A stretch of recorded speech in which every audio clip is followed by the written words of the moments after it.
اللہ کے سوا کسی اور کی اطاعت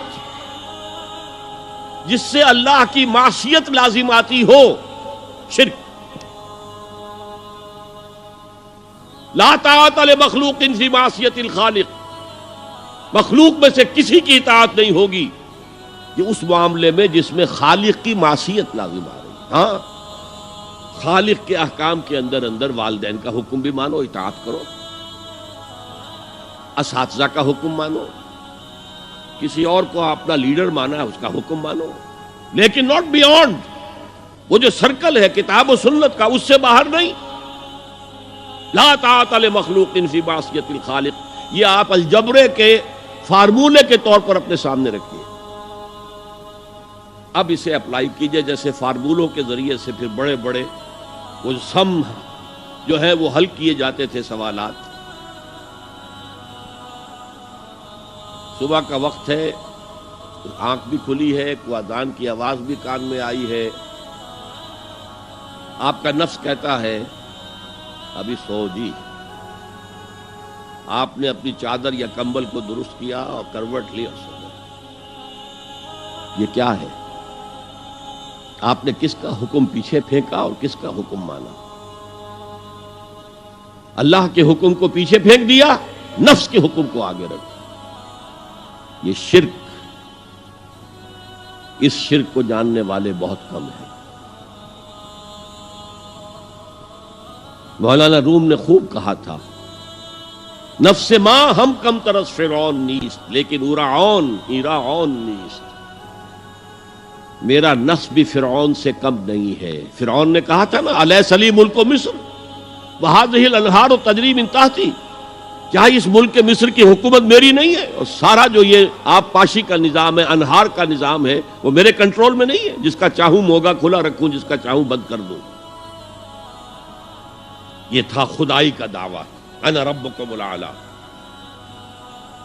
تو مولانا روم کہتے ہیں میرا نفس بھی اس سے کمتر نہیں ہے۔ وہ کہتا یہ جسم میرا ہے، اس پر میرا حکم چلے گا، میں نہیں جانتا کون اللہ کون رسول، کیا حرام کیا حلال۔ تو فرعون سے کم تو نہیں ہے میرا نفس، لیکن ایراعون اس کی بہت مدد تھی، فوج تھی، لاؤ لشکر تھا، تو اس نے زبان سے بھی کہہ دیا کھل کر انا ربکم الاعلی۔ میں مسکین ہوں، غریب ہوں، میرے پاس کوئی طاقت نہیں ہے، میں زبان سے تو کچھ نہیں کہہ سکتا، اندر سے میرا نفس یہی کہتا۔ یہ نفس کی حکومت قرآن کہتا ہے، میں حیران ہوتا ہوں، دو جگہ یہ مضمون آیا ہے، ارأیت من اتخذ الہہ ہواہ افانت تکون علیہ وکیلا۔ اے نبی تم نے دیکھا اس شخص کو، اس کے حال پر غور کیا جس نے اپنی خواہش نفس کو اپنا الہ بنا لیا ہے۔ اللہ اکبر، الہ لا الہ الا اللہ، کلمہ توحید کا مرکزی لفظ یہاں آ رہا ہے، من اتخذ الہہ ہواہ، جس نے اپنی خواہش نفس کو اپنا معبود بنا لیا، الہ بنا لیا۔ افانت تکون علیہ وکیلا، کیا آپ ایسے شخص کی کوئی ذمہ داری لے سکتے ہیں؟ سود حرام ہوا کرے جی، حرام ورام، ہمارا دھندا جو ہے وہ آگے بڑھ نہیں سکتا، تو اللہ کے حکم کو پیچھے ڈالا، نفس کے تقاضے کو آگے رکھا۔ کون معبود ہے آپ کا؟ نام عبداللہ رکھیے، نام عبد الرحمن رکھیے، ہے عبد النفس، نفس کے بندے، نفس کے غلام۔ یہ میں نے یوں سمجھئے کہ جیسے میں نے ہجرت اور جہاد کی ڈیفینیشنز کی تھی۔ ہجرت کا بیس کیا ہے؟ پوچھا گیا ای الہجرت افضل یا رسول اللہ، اے اللہ کے رسول بتائیے سب سے اعلیٰ ہجرت کون سی ہے، افضل؟ فرمایا ان تہجر ما کرہ ربک، ہر اس چیز کو چھوڑ دو جو تمہارے رب کو پسند نہیں۔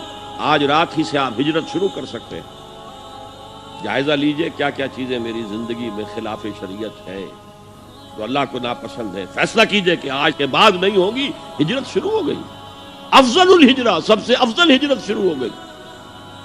لیکن ٹاپ پر لے جائیے تو یہ ہجرت جب اللہ کے دین کو قائم کرنے کی جدوجہد اس مرحلے پر آ جائے کہ اب باطل کے ساتھ ٹکراؤ ہے اور اب چاہیے کہ ساری قوت ایک مرکز پر جمع ہو جائے، ہجرت فرض کر دی گئی، وہ ہجرت گھر بار چھوڑ کر، اہل و عیال کو چھوڑ کر، اور مکے کے بھیڑیوں کے رحم و کرم پر چھوڑ کر اپنے گھر والوں کو جو لوگ ہجرت کر کے آئے، حکم تھا۔ ہجرت مدینہ فرض تھی، ہجرت حبشہ فرض نہیں تھی، صرف اجازت تھی کہ جن سے سختیاں نہیں جھیلی جا رہی مزید وہ چلے جائیں۔ تو ہجرت کا یہ ابتدائی نقطہ، انتہا یہ جہاد، المجاہد من جاہد نفسہ، جہاد تو یہاں سے شروع ہو گیا، اپنے نفس کے خلاف جہاد کرنا۔ صبح نفس نے کہا ابھی سو جاؤ، آپ نے نفس کی بات کو رد کیا، اپنا کمبل اٹھا کے پھینکا، اٹھے، وضو کیا، نماز کے لیے آپ مسجد چل دیے، آپ نے جہاد کیا نفس کے خلاف۔ یہ افضل الجہاد ہے، اور سب سے چوٹی اوپر یہ ہے کہ جب وہ حق و باطل کی جنگ ہو تو جان ہتھیلی پر رکھ کر میدان میں حاضر ہو جاؤ۔